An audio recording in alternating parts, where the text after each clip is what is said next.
Well, hello, friends, and welcome back to the No More Perfect podcast. And today we have a treat for you. Yep. We have our friends, Dennis and Debbie Jordan, that are joining us. Welcome, Dennis and Debbie. Thank To you be for here. having us. Yeah. So good to have you guys. So today we're going to be talking about the subject of grief. It is a subject that Dennis and Debbie have walked through. But before we do that, we want to just take a few moments to talk about how we got connected to you guys and all that we've done together since we got connected. In fact, It's it was been probably a year ago. Probably yeah, a I year think ago so, that we right first around a year. connected. Yeah. Yeah, Yep. last summer. Yeah. Yep. Yeah. And how that happened, we got a random email. We got a random email from these stalkers. I know. These people that I love it. No, seriously though, why don't you tell that part of the story? Well, we listened to a podcast when Jill talked about how they got to go to Uganda. And I thought, man, this is quite interesting. I said, Debbie, why don't you email them and let's see if there's any chance that we could connect in some way. And so she didn't do it and she didn't do it and she didn't do it. And one day she's praying and she heard the Lord say, well, when you do what I asked you to do the first time, you'll hear more from me. So she said all of a sudden, she emailed you. And sure enough, she emailed you. And the very next day, we got an email from you saying, we'd like to have a Zoom call. And that's how it all started. So, I mean, so you never know what waits on the other side of yes. Well, and I love the part of the story, too, that you guys had really planned to go to another part of Africa. Yep. Kenya. Kenya. Mhm. Kenya. And And that derailed for you guys. Yeah, Kenya had some unrest Yep. and that trip got canceled. Yeah. And then you're like, well, heck, we have the money. We want to go. Maybe, Lord, you're leading us with Mark and Jill. And so that is just, it's so cool how God works. We think we're headed one direction and God says, no, it's over here. Yeah. That's And the so beautiful true. part, and the beautiful part is we were able to pay for the Kenyan couple to come to meet us in Uganda and attend the marriage class Yep. because we have been mentoring them online anyway and on marriage, and so it just was how God just orchestrated all of that was just amazing. We got to meet them in person, so that was such a blessing. And she actually said, what a honeymoon this was for us to get to come to this conference and just be a couple. So what a blessing. Mhm. Yep. Oh, Yep. yeah. Yep. That was so neat to That meet is them. neat. Yeah. And have them join us at one of the events that we did. Loved that. I loved that so much. And so then you guys also, one of the things that was happening is the desire for leaders in Uganda to be equipped to help marriages was becoming more and more evident to Mark and I. And we were starting to feel like there's not enough of us to go around.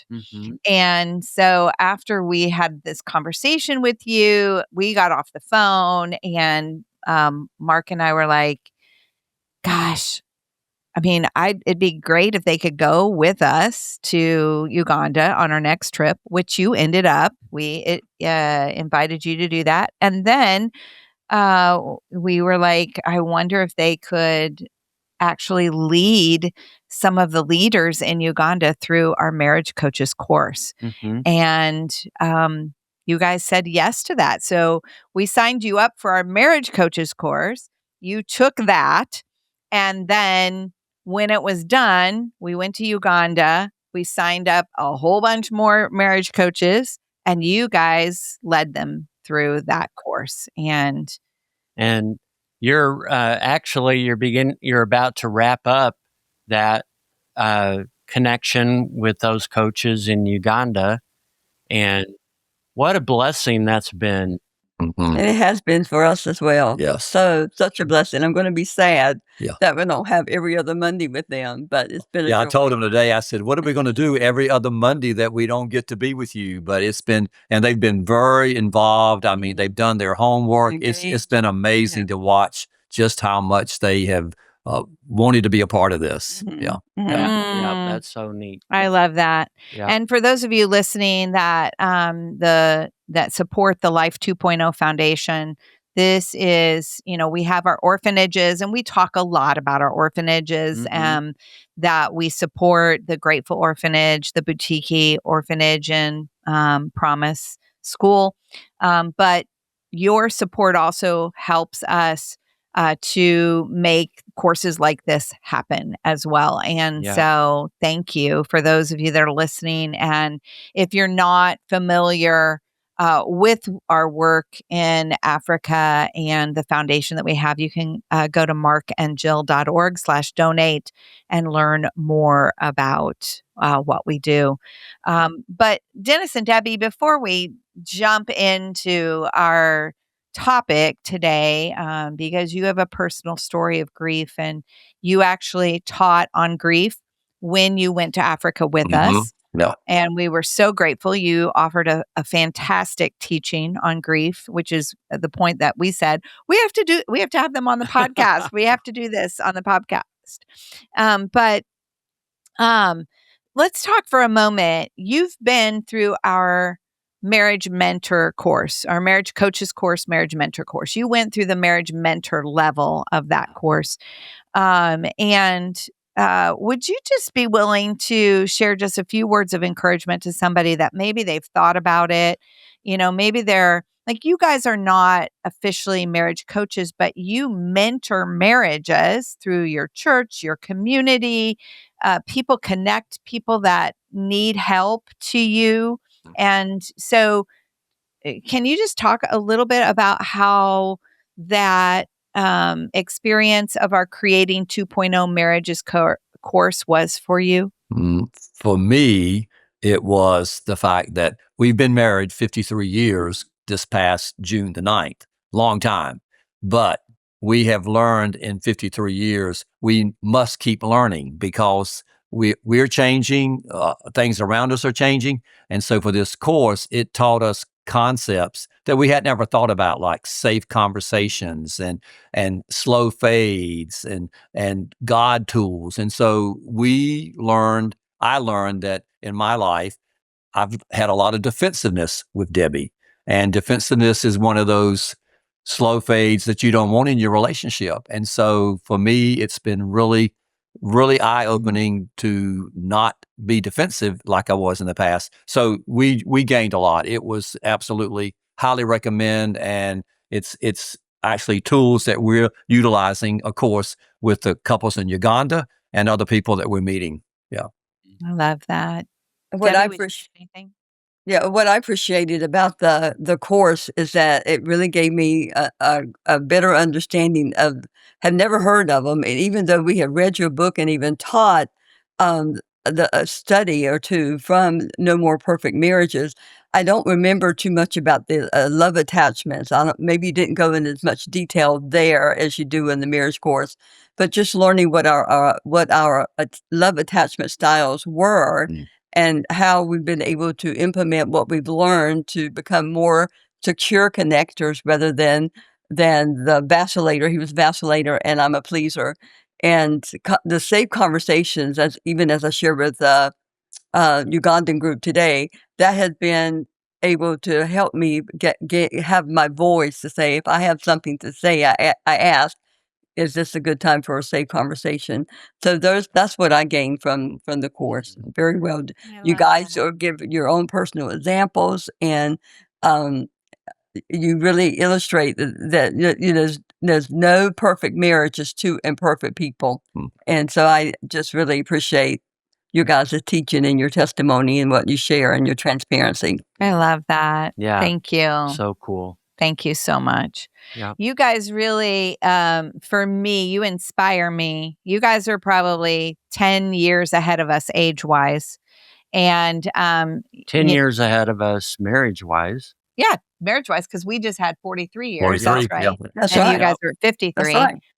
And so you just, so you're in your early 70s, and it's such a reminder to me, there is no retirement in ministry. Right. No. Yep, exactly. Yep. No. No. You inspire me. People ask me all the time, because I'm 62, Mark's 65, and they're like, when are you guys going to retire? And I'm like, with what we do, well, I don't have any plans to do that. Yeah. We don't retire. We refire. Yeah. Ah, Oh, yeah. okay. Yeah. I love yeah, that. I yeah, do yeah. too. Yeah. Yeah. Yeah. And then we're smoking hot. Exactly. That's good. Oh, that's so Yeah, good. yeah. Yeah. No, thank you. So, yeah, because I asked you guys that question. We did, and we'll put a link to this in the show notes. I don't want to be repetitive on it, but in the we did a previous episode with several others on the team that were actually with us, and we all just kind of debriefed it together. And that was one of the things that I said in that episode, is that I just really appreciated that you guys didn't let age stop you and Mm-mm. or fear, because Right. Dennis, that has been big for you. Fear Yep. has always been big for you. Yeah. Yep. So, thank you. I love that. Mm-hmm. Well, today we want to talk about this topic of grief. And so, let's start with your story, and your story that really, unfortunately, made you experts on grief. And we become experts when we go through something, and so obviously this was not an experience you would have chosen to go through. It is something that you wish you never had gone through. But tell us your story that now prompts you to help others in their grief. Well, I often say the death of a child is something I would not wish upon my worst enemy. And I don't have a lot of enemies, but if I had enemies, I would not want that to happen to my worst enemy. Our story is that in 1982, our almost 3-year-old son, Ryan, was diagnosed with leukemia. We were in the Air Force at the time. We were immediately air evac to a major medical center for the military. Ryan began to receive treatments, and we went through 3 years of ups and downs, and looked like the leukemia was, he had whipped it, and we were all good, and he was going to be well in remission, and he was going to be totally well. Unfortunately, on December 10th, 1985, Ryan lost his battle with leukemia and graduated to heaven as a 6.5-year-old kid, full of life, mischievous as they can come, and just he lived in 6.5 years more than many people live, I believe, in 90 years, because this kid, he got every minute out of every day that he could possibly get, even when he didn't feel well. I can remember this kid, he would go for chemo, he would come in, he would throw up because the chemo had made him sick, and he would immediately run back outside to play with his friends. So he knew what it was to live, and even though he didn't live but 6.5 years, he fully lived. And so that's how this journey began. Would have never wanted to be on this journey. And I told someone the other day, I said, if I never had to help another person with grief because of Ryan, I would take Ryan back in a minute. But that's not the way it worked out. So we have chosen to say, okay, God, we didn't win this one, but guess what? Every time we share with someone, just keep going, keep pressing on. You will get through this. I feel like, well, that's Ryan's story still living, even though he has not been with us now for 40 some years. Yeah. And you just recently celebrated was his birthday. Yeah. I Yesterday was his birthday, and he would have been 47 years old yesterday. And you, I think every parent who has a child that dies thinks, well, what would he be like at 47? And we know life. At 47, we want to believe he'd have been a father, a well put together person, loving Jesus and doing all of the wonderful things. But we also know that sometimes 47-year-olds or kids, they don't grow up all put together. They grow up with addictions and all kinds of things. So we don't know how it would have turned out. We just have to trust that God and his best knows what's happening. And we trust that we know where Ryan is and we're going to see him again. So that gives us consolation that every parent doesn't have, because kids sometimes take some very off the road type routes. Yeah, Mhm. no Yeah. kidding. Yeah. So, take us back to that time in your life. You guys were how old? Were you in your 20s? We were in our 30s. Our Yeah. 30s. Yeah, I would have been like 33, and Debbie would have been like 31. 31. We were active duty military. I happened to be a nurse in the military, which made this even a little bit harder to deal with, because Ryan died in December, and 2 weeks later, I was back in a medical floor taking care of surgical patients after just 2 weeks off.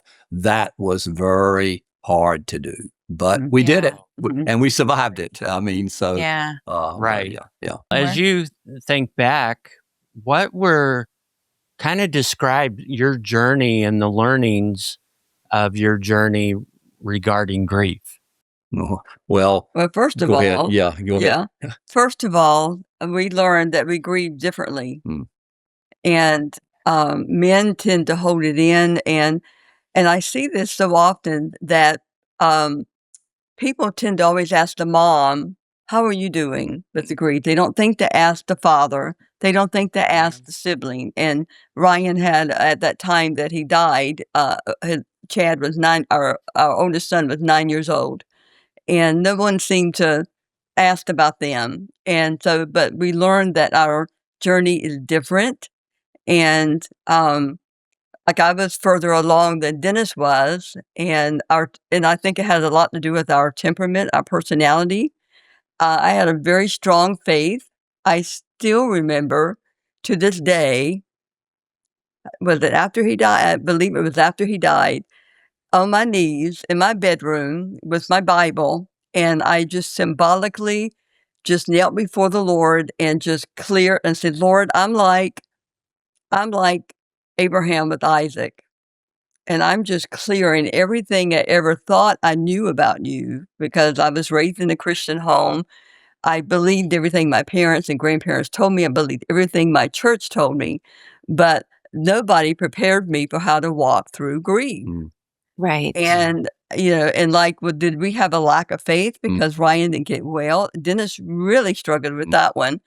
And, but we did all the right things. We declared scriptures, and they were scriptures all over Ryan's wall, and we as a family would pray and take communion and believe that Jesus was the healer. And one of the rituals that I had a lot of one-on-one time with Ryan, because he had a um, back then it was called a broviac, but now they call it a pick line. It's Oh, probably yes. another word that they use. So it had to be cleaned every day. And so I was his nurse, I was his mom, I was his caregiver, I was everything. So we had such intimate conversations during those times of me changing his dressing. And he just said, "Mom," and he was very mature to be so young. He said, "When I get to heaven, I'm gonna walk right up to Jesus and tell him, 'You healed me, Jesus, and you healed me just like I told everybody you would.'"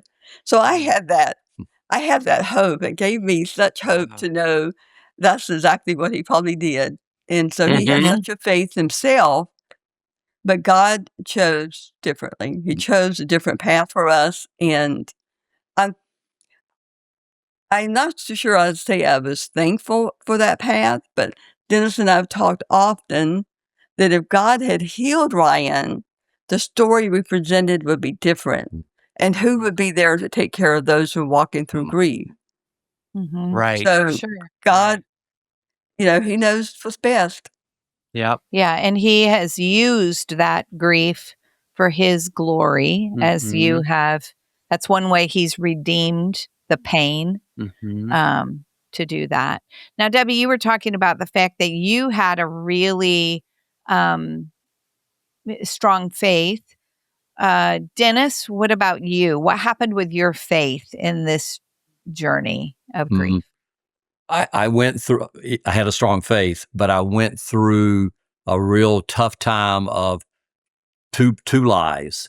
One, I didn't have enough faith for him to get healed. So I hadn't prayed enough, or I hadn't believed enough, or that somewhere there must be some sin in my life that God did not answer my prayer because there was sin in my life. And thank God I don't struggle with that anymore, because they are two huge lies from the enemy, that when people are praying for healing for people, that the enemy tries to destroy them with that, because it's not about your faith, and it's not about sin. It's about, to me, it's God's purposes, and His plan will prevail. And I'm not He's not some kind of a magician that I can manipulate Him one way or the other based upon faith or whether there's sin. So years later, I fully realized that. But at the time, I really went through a significant struggle. In fact, I wanted to die. In fact, I had a suicide plan initially, but thank God, here I am, this 40-some years later, and I didn't carry out the plan, and I'm so glad I didn't. But people in grief meet many different, the enemy uses grief against people in ways to try to destroy them, but thank God, the Comforter reverses that and turns it around so that the destruction does, because there's enough destruction has already taken place from the fact that the family member died. So for him to continue to harass people just gives him a door that I refuse to let him have. And I'm glad I closed that door and just realized that I'll never know why this, and even if I knew why it happened, that's not going to bring Ryan back.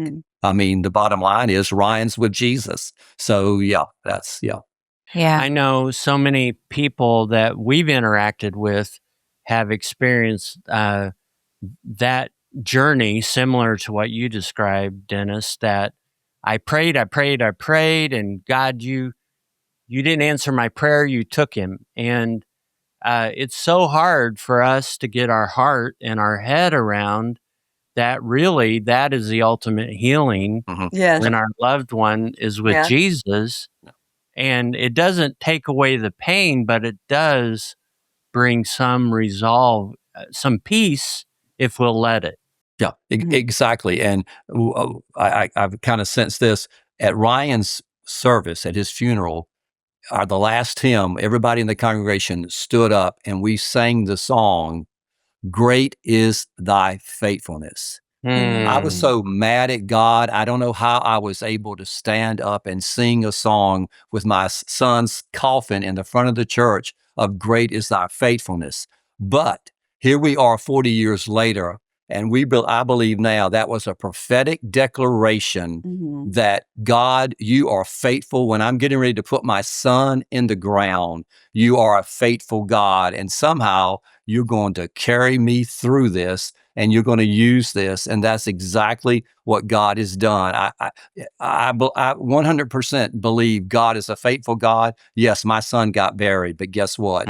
He has carried this family to hell and back, and we can stand and prophetically declare, great is your faithfulness. And I think a testimony in itself, and that just really hit us on this past December the 10th.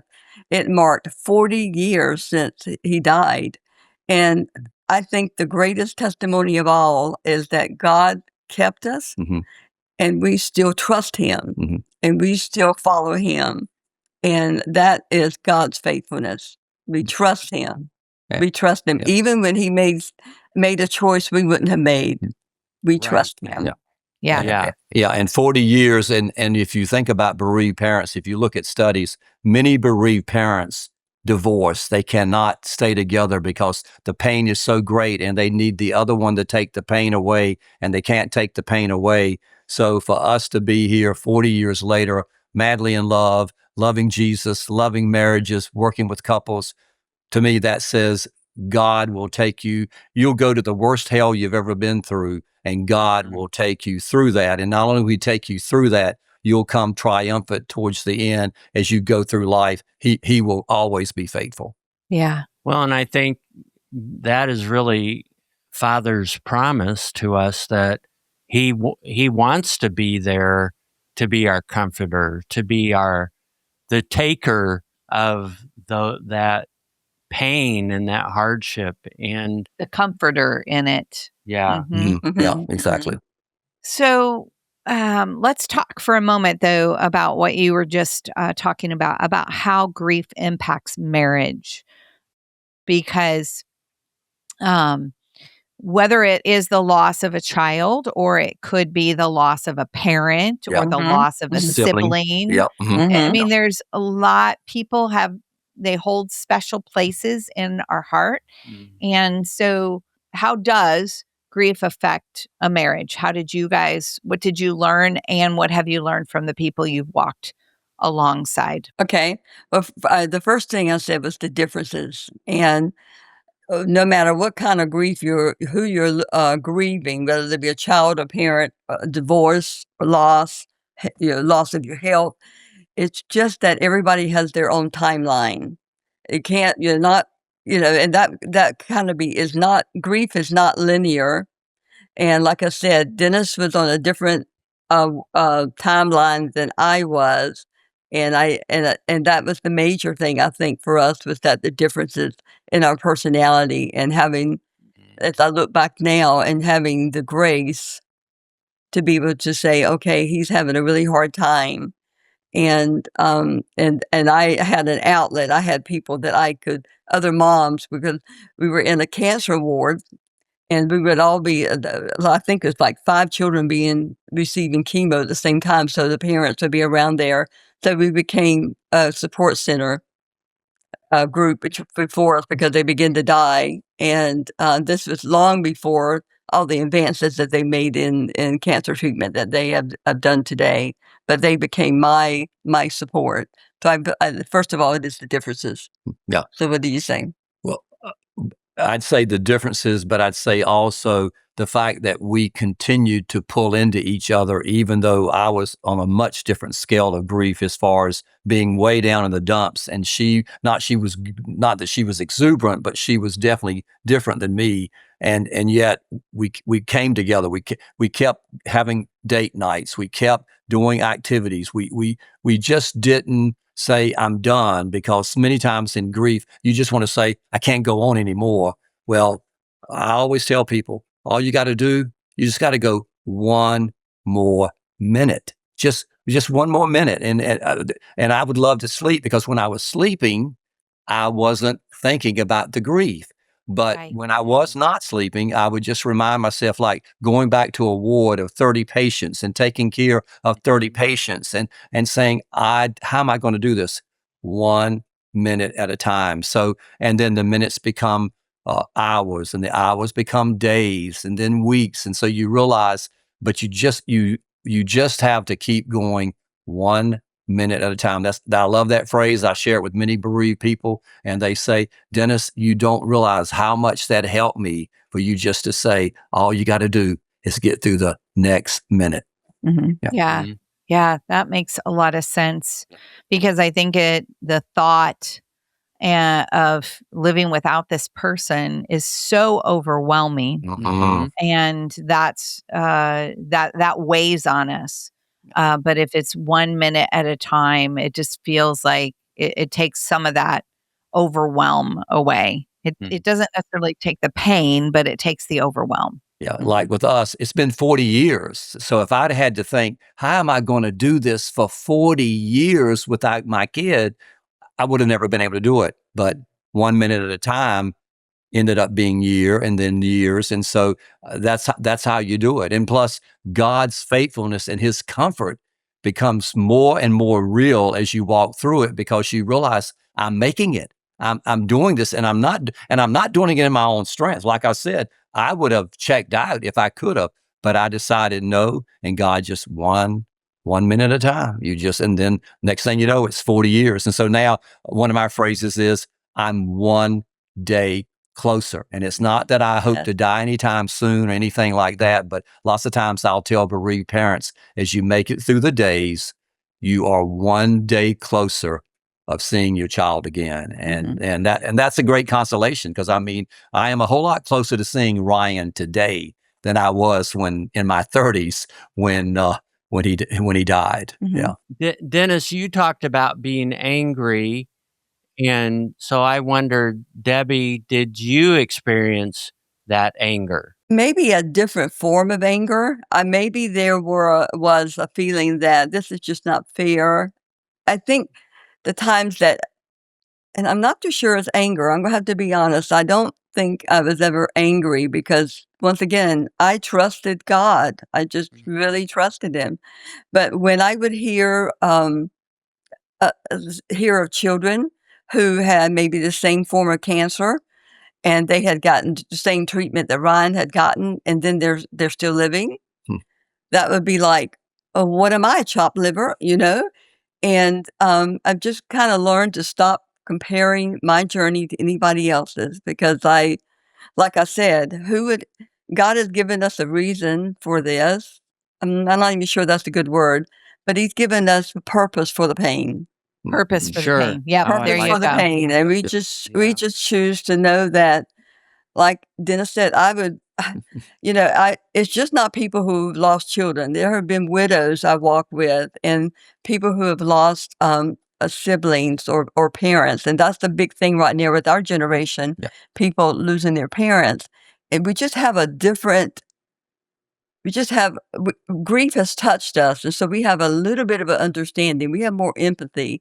We have more insight into what's going on. And so I just going to say I trust. I don't want to sound like a Pollyanna, because Dennis has often called me that, and it kind of ties into one of the lies that we have found about grief, is that I must be strong. And it's not that I'm strong, because I express my grief. I would cry. And I can still remember when we were moving, we had a major move from the West Coast to the East Coast, and we were cleaning out stuff. And I came in a box in our garage that had some of Ryan's things in it. And the first thing I did was instinctively, and everyone who's lost a loved one knows it, I instinctively put piece of clothing, to my nose to see if I could smell his scent. Of course I couldn't, but at that moment, that wave of grief just hit me just like bam. And I just started sobbing. And I came into the house and held up the clothing, and I said, "Look what I found." And then I started crying in front of Dennis, and he said, "So you grieve too?" So it just really caught me off guard. And so I've been more cognizant of that. When I feel sad, I would let him know. And I mean, I'm easy to cry with people, and when they're sharing their pain, it's nothing for me to just break down and cry with them. And that speaks love to someone who's grieving, that they feel like they've heard, they feel they're seen. So that's so important. Yeah.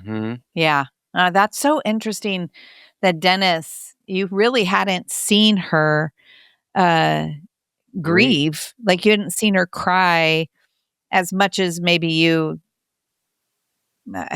felt like you had, or experienced the emotions like you had. Yeah. Yeah. Debbie's if in this relationship, I'd say Debbie's always been the strong one. I have a strong faith, but Debbie's faith is like, I'd put it up against anybody's faith, so to speak. And so for her to break down and cry like that, it's like, whoa, because I could easily do that, and the tears would just flow. But and I'm sure in her private time she did cry a lot. But when she came in with that piece of clothing and was just almost just sobbing, I realized, yeah. And this was a number of years after his death. And that's one thing I'd say to people that are grieving. Sometimes something will remind you of a loved one, and it may have been 5, 10, 15 years since that loved one died, but all of a sudden you'll just start boohooing like it just happened yesterday, because that all that has been put into you and the love, maybe it's been kind of like just there. All of a sudden, whoa, it just comes out like a volcano. And so we always tell people it's like an ocean. It's just like a wave. Like a blind You can side. go. Some people can go for a long time, and that wave won't hit them. But all of a sudden, that wave will come, and it'll just, like surfing or what in the ocean, just knock you over, and you realize, oh man. So, and that happens to us even 40 years later, but thank God it doesn't happen like it did in the beginning, because that would almost be unbearable. Yeah. Oh, I bet. And it's really hard. It's not just with children, but any loss, any grief, to realize that there will never be a milestone, a family holiday dinner, another conversation, no more family photos that your loved one would be in. And, but yet there's going to be those glimpses of your loved one. Either, I have to give you this example. We were at our granddaughter's graduation in California, and we hadn't realized this, but the Christian college she went to, their college hymn was "Great is Thy Faithfulness," and we sang it at her graduation, and the tears just flowed. Yeah, because it's like, this is his niece, and what kind of uncle would he have been, you know? And then we were flying back for the graduation, and we're in the airport, and Stevie Wonder's song, "I Just Called to Say I Love You," that was Ryan's song. Yeah. He would call his grandparents or his aunts and uncles, and he would just say, and he would sing it. I just call, yeah. So Yeah. it was like God giving us a God kiss, you know, that, or Ryan just saying, "I'm here." Yeah. Even in these moments, I'm celebrating with you, and so I'm just so thankful that God does that. I love Him for that. Yeah. Yeah, that's so good. So good. Well, what I want to do before we bring this conversation to a close is I think that this has been such a great conversation. I want you to give us some wisdom on how to help somebody who's going through grief. If they are, if they've lost someone, if they have become, found themselves in an unexpected loss. That we have a very good friend that just recently lost her husband, and he was only 47 years old. And so she's really navigating, her kids are navigating it. This is not what they thought their future was going to look like, because it happened very suddenly. So what would you say to those of us who are walking with someone through grief? What are some things that can be helpful for us to know? Well, one, I would say encourage them not to compare their grief to someone else. Mm-hmm. Everybody grieves differently. Mm-hmm. Don't compare your grief. Mm-hmm. Another thing is, don't fight it. The more you fight grief, the more it's going to bite you, I believe, because if you don't grieve now, you're going to grieve at some other time, maybe by another unusual reason, but that grief's going to happen no matter what.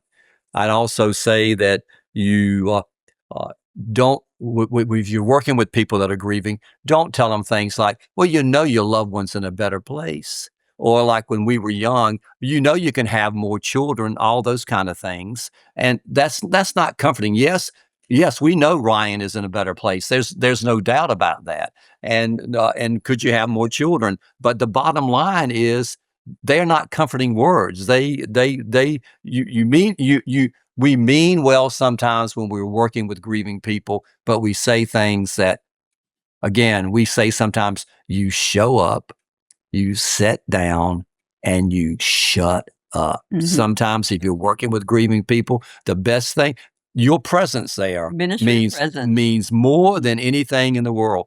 And I would say, as people are walking through grief, you look at them and are you over it? No. People, I'm never going to get over Ryan's death. Have I learned to live with it and know where he is and all of those wonderful things? But there'll always be this in my heart, that I had a 6.5-year-old kid that I love beyond life itself. And so, no, I'm not going to get over it. The other thing that I say for people is, if you're working with people and loving on them, say the child's name, say the loved one's name. They existed. They didn't just disappear because they died. Ryan still lives. So when somebody says, Dennis, I thought about Ryan the other day, even 40 years later, and I'm thinking, thank you. That means you can't put a price tag on that when somebody mentions Ryan's name and says, I remember that boy. So say the loved one's name. And the other thing too, don't forget that there's a birth date and there's a death date. Mm-hmm. And we try to reach out to people that we know on birthdays or death dates, particularly those that have lost children, that it means a lot to say. They will never forget that day. Never. You say, well, surely no, I'll never forget June 28th, 1979, and I will never forget December the 10th, 1985. And so every time that comes around, it's there. So for somebody to say, Dennis, we remember what happened on December the 10th, you better believe it. So that's some of the things I would say. Mm-hmm. What about you, babe? I would say if you're walking with someone through grief, let them be sad. Mm-hmm. Let them be sad.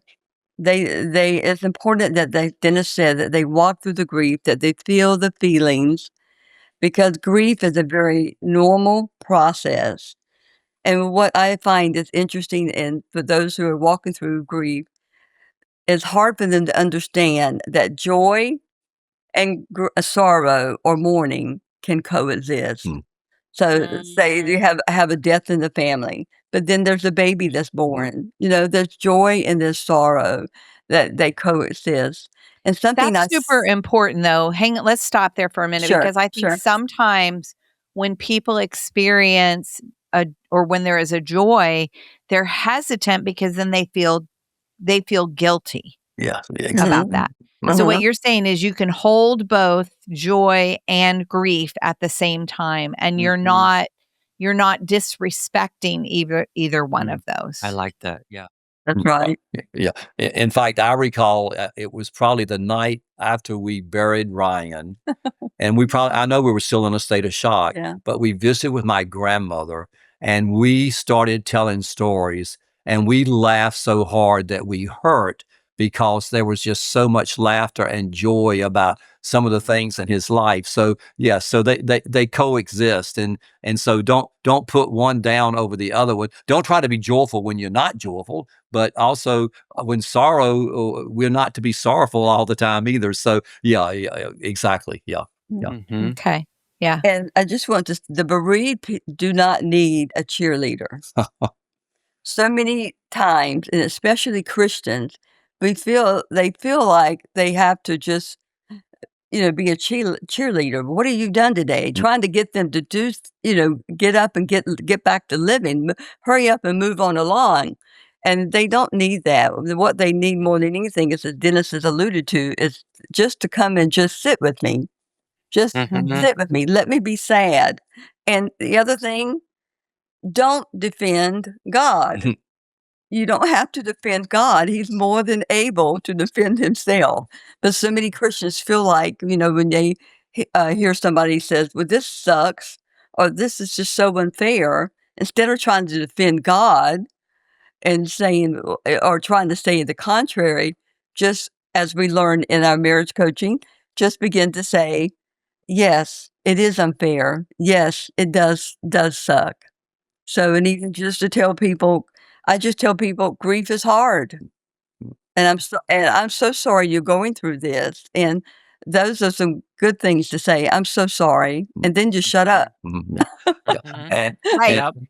Show up and shut up. Okay, I can remember that. Show up and shut up. Right. And two other things. When you ask someone, one of the things that are important is ask someone, how can I pray for you? And mean that, and then pray about it, but let them give you specific reasons of where they are in the grief process and how can I pray for you.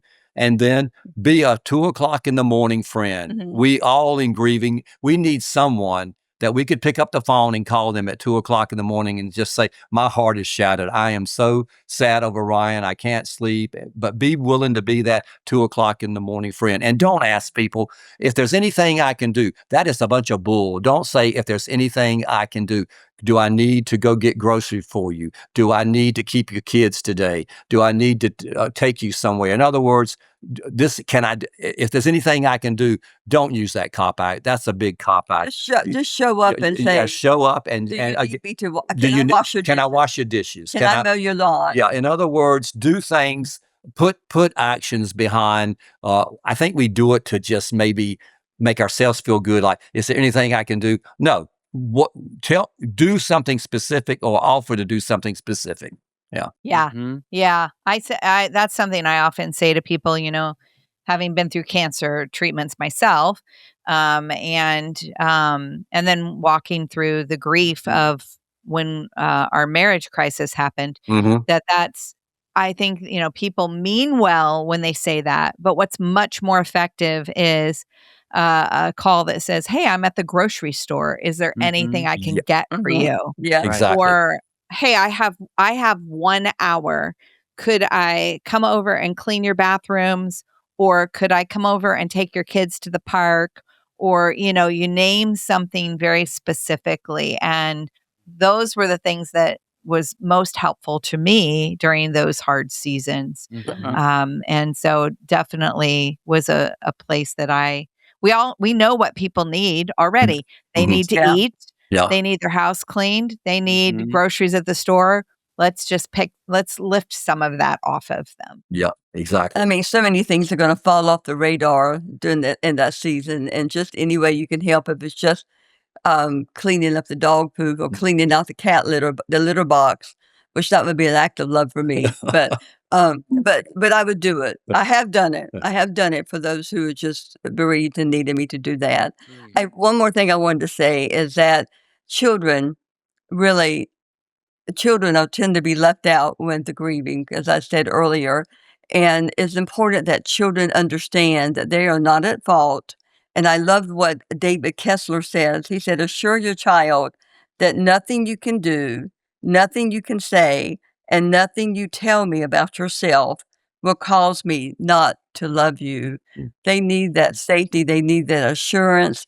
And children have their own special needs during grieving, and they're usually no one tends to look out after them. It's important that they have someone that they can feel safe with and who ask them how they're doing.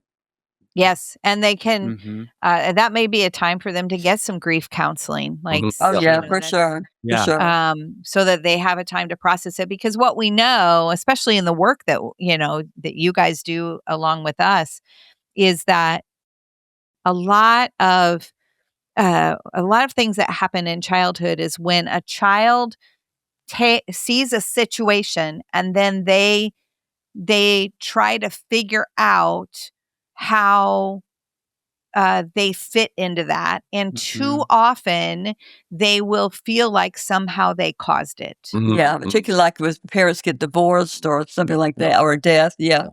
Yep. They will make up this story in their head because there's gaps and they're trying to figure it out, right?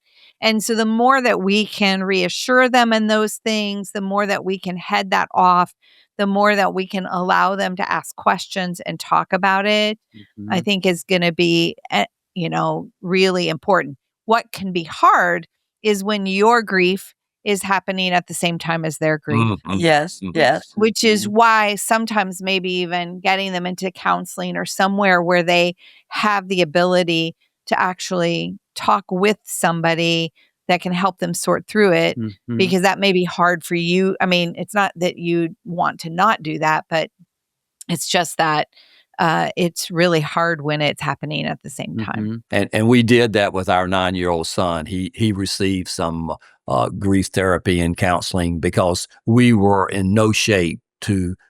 We lost a son. He lost a brother who they shared a room and they were very tight. So I mean, he had his own stuff to work through. So yeah, we that was very important. Very important. And so and recently our son, now he turns 50 next month. And I think it's important that people realize that children, just because they don't talk about it, doesn't mean they're hurting. But back then, they were bone marrow transplants were very experimental, and Chad was not a perfect match. And he confessed to us, and I don't remember this, and Dennis didn't remember this, but he confessed to his uncle, "I don't want to be a match. I don't want to be a match. That do you see what they have to do?" And he was just terrified. And then I wonder if he had guilt about not being a perfect match. And so it's A lot of variables that enter the picture. survivor's guilt, so Right. to speak. Yeah. And so Right. he always felt like he had to be two sons. Mm. And that's just too much to bear. Yeah. And we never expected that. And he said, I know that, but I just always felt like I had to fill the gap for Ryan dying and be the son he could have been. What a load. Right. That's a perfect example of how he put this weight on himself. You Right. didn't, but he did. And so, yeah, that's the kind of stuff that goes on in the side of inside of a kid's mind. Yeah. Yeah. Yeah. So, Debbie, you've actually written a book on grief. So tell us a little bit about that book. Well, the book is called, one thing we have learned in all of these years of working and walking beside people with in grief is that we begin to identify some universal lies about grief that people have. And so the name of my book is called Grief's Deception: Overcoming the 12 Lies Whispered to a Broken Heart. And it came out of much wrestling with God, and I knew I needed to write Ryan's story. It took me 36 years to write it, cried through the whole thing, the whole process, but it has, we believe it has been a tool to be able to reach other people who are walking through grief. There's also a workbook with this, and I've led a study on that before. So the whole idea is there's 12 lies. The first lie is, I am a prisoner of my regrets. Regret is terrible. It is awful for anyone who's walked through grief. And then there's All my fault. It's all my fault, as we were just talking about. Another one is about I have no hope. Some people say I'm all alone because grief makes you feel like you're all by yourself. You're all isolated. Nobody understands. One is another lie is God has abandoned me. I'll never get over this. I'll never survive this. So you know the lies better than I do. So I put on the spot. It's like, and there's a chapter in there that Chad, our son, actually wrote because I asked him, because people tend to think that children are more resilient in grief than grown-ups. And so I asked him the question, and I was expecting a paragraph. He wrote an essay, and the editor says, put it in the book. So there's a whole chapter in there about that lie that children are not resilient; they are just unaware. And the last chapter is talking about ways that you can help someone walking through grief. So there's 12 lies total, and they're short because the bereaved cannot concentrate. They're very short. The lie is addressed, and then I expose it and with God's truth, and I give them some action steps to walk out in order to walk out their grief journey. That's cool. Well, also by the time this podcast airs, will have a podcast that's going to be a weekly podcast, short weekly podcast called Grief's Deception, and we're going to be talking about the different lies and how to walk the grief journey. But it'd be a very short podcast. Oh, that's cool. I love that. I love that. Well, and we'll put the book title and how to connect to that book, but also your podcast, we'll put that in the show notes. Yep. Okay, thank so you. if you're listening, just go to the show notes and we'll make sure that you have links to all of those things. Well, Dennis and Debbie, thank you. Yeah. This has been such a good conversation. And we're wondering if one of you would be willing to close in prayer. Lord, we just thank you for the faithful God that you are. Yes. We thank you that through the years, in the ups and downs and the highs and lows, there's no doubt of your faithfulness. God, I thank you that you carried us through the darkest night, and not just a night, but a season of our lives.